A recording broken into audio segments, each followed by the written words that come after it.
In today's video, I'm going to teach you how to download button in Blogger. If you want to add a custom download button inside a Blogger post, the process is actually very simple once you know where to place the code. In this tutorial, I'll show you how to do it directly from your Blogger dashboard using the post editor. Start by opening Blogger and going to the post where you want the button to appear. This can be a brand new post or an existing one that you want to update. Once you're inside the editor, look for the editing mode options and switch from Compose View to HTML View.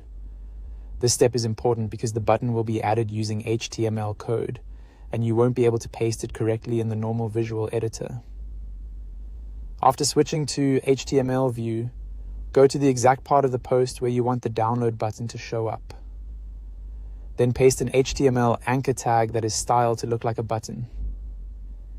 In simple terms, this is just a link that has been formatted so visitors see it as a clickable button instead of plain text. Inside that code, make sure you replace the link destination with your file's direct download URL.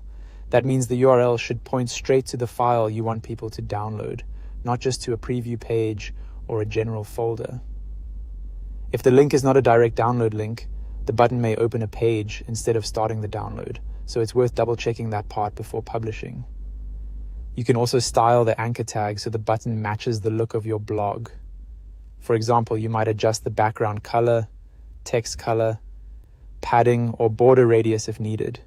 Just be careful not to remove the main link structure while editing the style, because the button still needs that anchor tag to work properly. Once the code is in place, review the post to make sure everything looks correct.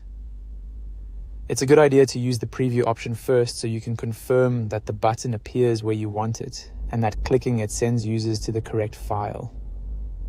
If something doesn't look right, go back into HTML View and check for missing quotation marks, broken tags, or an incorrect URL. When everything is working, save or publish your post. That's it. You've added a custom download button to your Blogger post using HTML. This is a useful way to make downloadable files much easier for your readers to find and access.